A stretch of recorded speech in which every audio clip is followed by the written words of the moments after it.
Hello, ladies and gentlemen.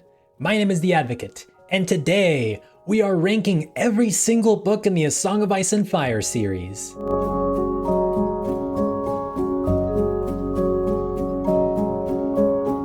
So after the massive success of my Winds of Winter release date prediction video, which, by the by, thank you so very much for watching that video, guys. I really do appreciate it.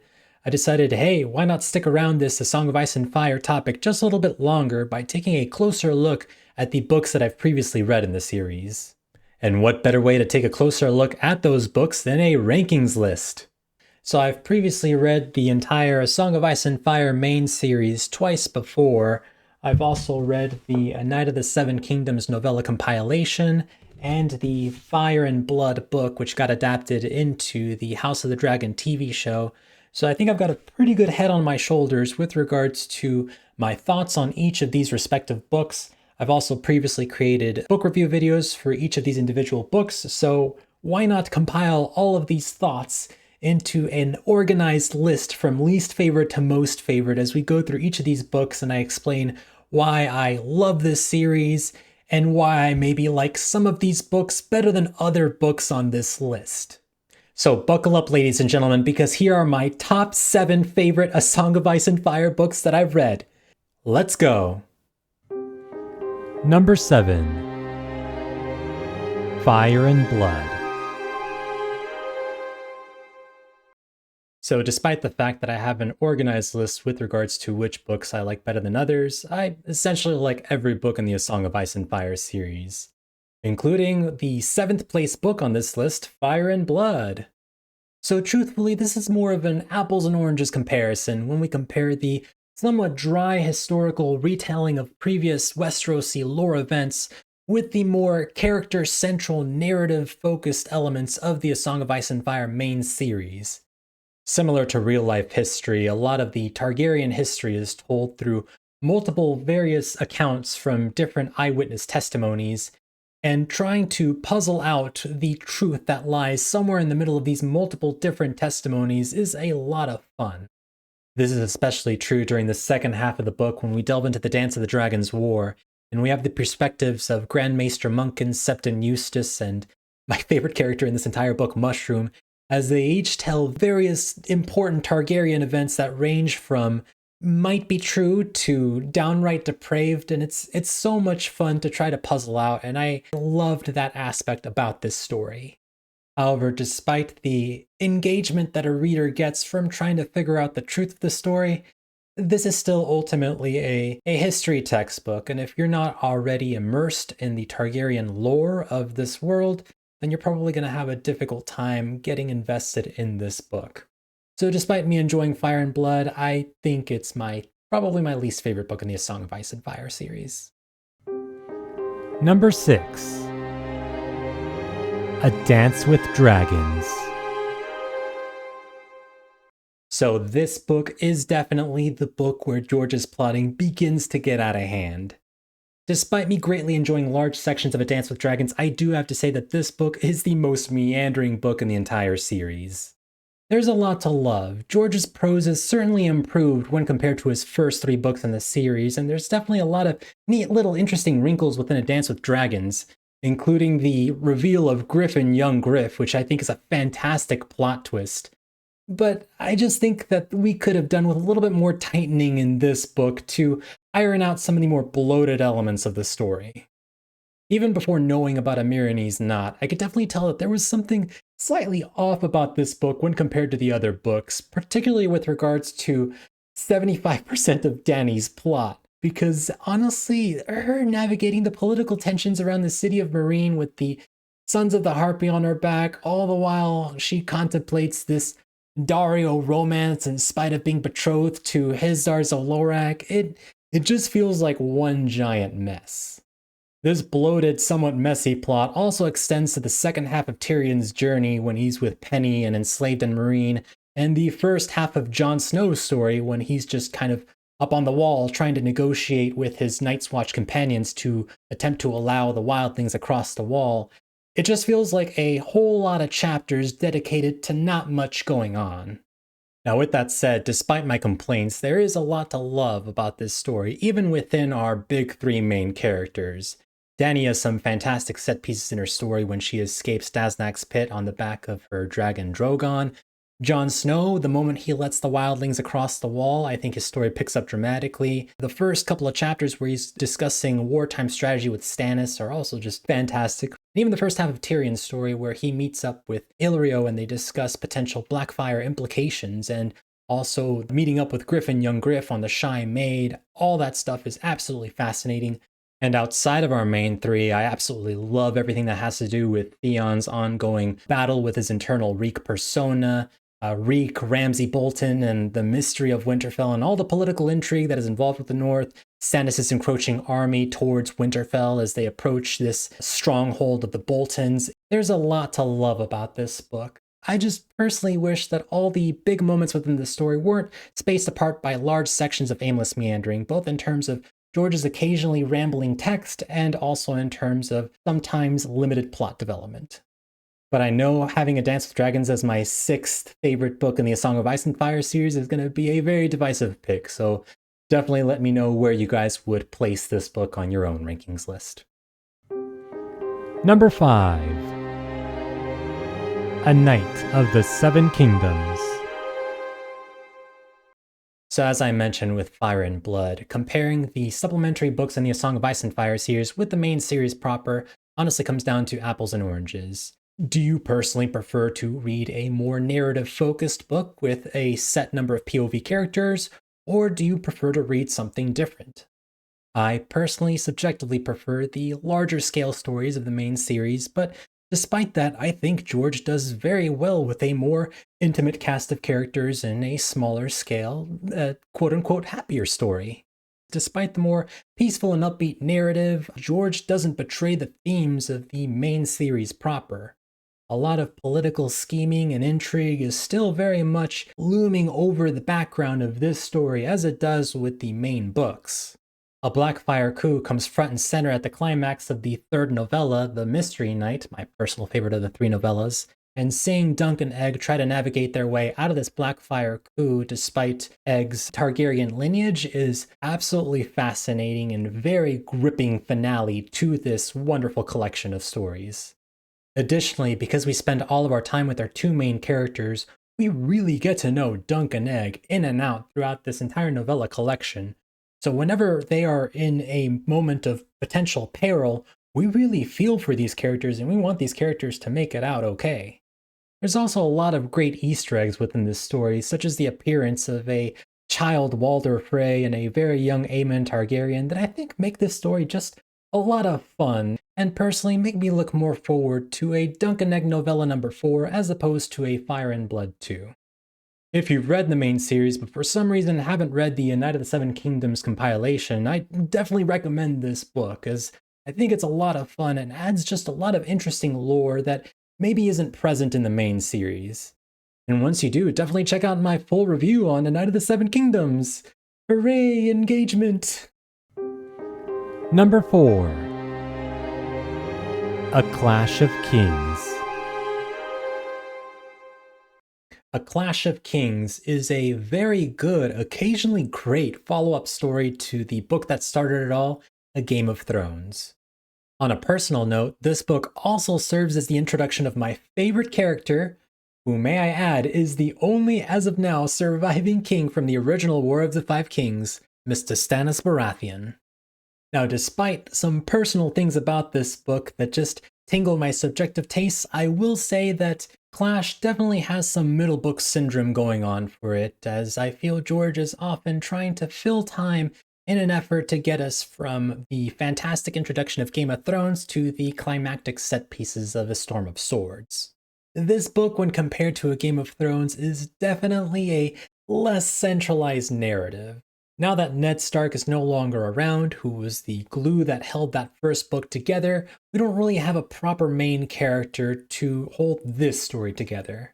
Now, this isn't a bad thing, as George is able to experiment and expand this story with some of the other more geographically distant characters, such as Arya, who spends a lot of time in the Riverlands and in Harrenhal, Catelyn and her interactions with Stannis and Renly at Storm's End, and even with Theon Greyjoy, who has his own personal POV perspective in this book, But this book definitely has a lot more fragmentation going on for it when compared to the first book, which is especially pronounced with Daenerys' story, as I feel that she doesn't really have much to do until she enters the House of the Undying, or some of Catelyn's middle chapters where she just goes back to Riverrun with Brienne, and there's not really much going on there in terms of plot development. However, even with some filler here in the middle of this book, I still feel that A Clash of Kings is another strong outing from Mr. George R. R. Martin. Tyrion is the predominant character we follow in this book, and seeing him masterfully maneuvering and outwitting his opponents is very interesting. That, when combined with Tyrion's hilarious, witty personality, definitely makes for a fascinating read. All of this, of course, culminating in the fantastic climax that is the Battle of Blackwater Bay. George puts the reader in a rather interesting moral quandary as our two likable characters, Davos and Tyrion, do battle with each other in this very poetically written, colorful battle, amidst both of them being proxies for two significantly less likable characters, well, less likable for Stannis up to this point. And it's just a very immersive read, as we don't necessarily know who to root for or who to root against in this very well done action battle scene that is constantly flipping back and forth between multiple POV perspectives. It makes for a rather dramatic and climactic conclusion to an occasionally uneven yet still very strong read. Number 3. A Feast for Crows. So A Feast for Crows is definitely the most divisive book in the series. Now, personally, I'm not a fan of the character split, and some of the bloat which I complain about in A Dance with Dragons definitely starts to show itself here in this book, particularly with the Brienne chapters. However, with that said, I still think A Feast for Crows is a very worthwhile read with some fantastic prose and some of the most politically thrilling chapters I've ever read in fantasy ever.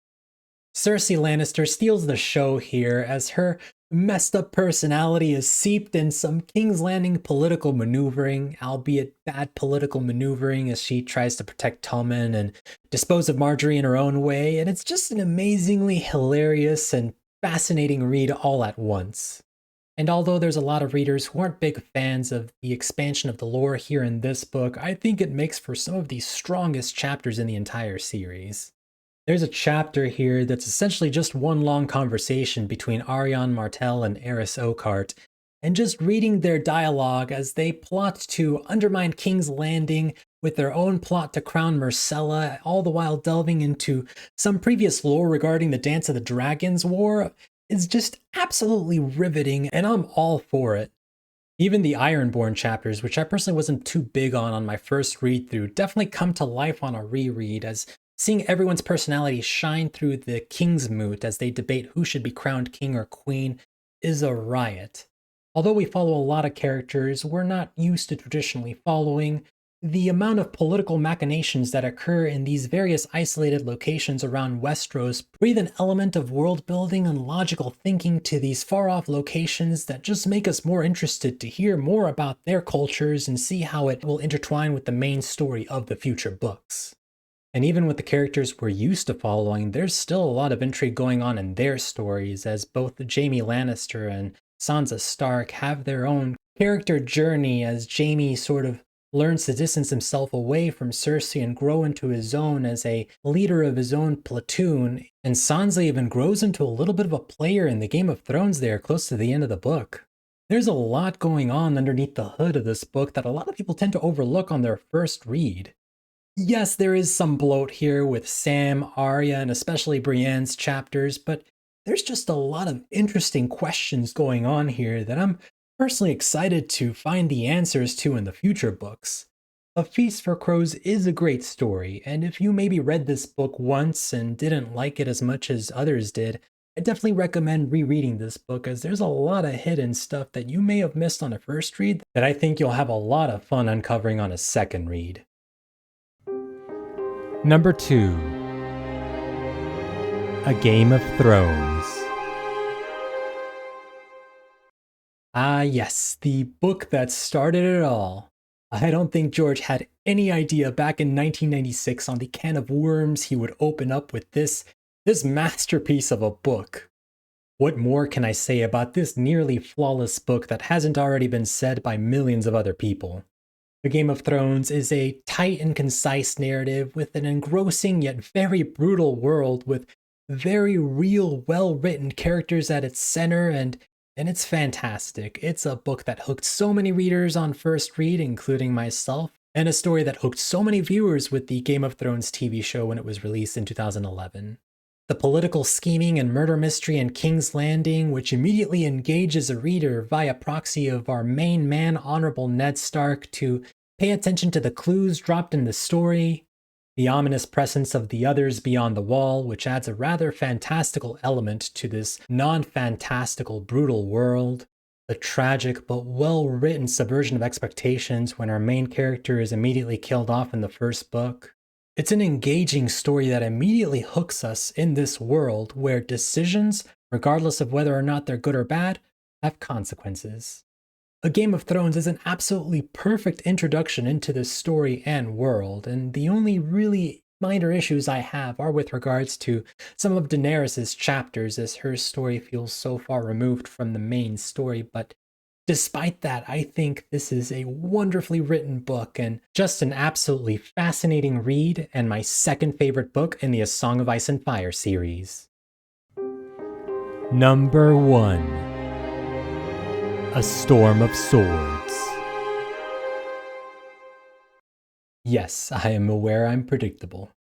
And also sorry that the green screen is messing with the Storm of Swords book cover. I mean, the magical underpass underneath the wall is messing with it, yes! So yes, I know this is the basic person's number one pick, and yes, I know almost everyone considers A Storm of Swords their favorite book in the series, but you know what, there's a reason for that, and that's because A Storm of Swords is a freaking fantastic book.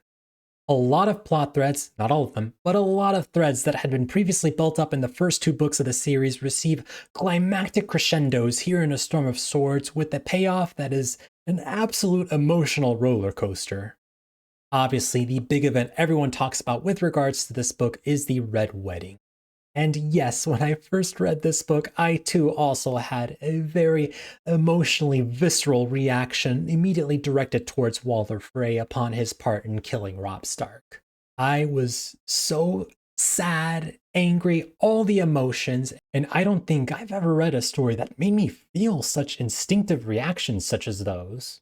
George once again masterfully subverts our expectations and plays our emotions like a fiddle after having already read through the death of Ned Stark only 2 books prior.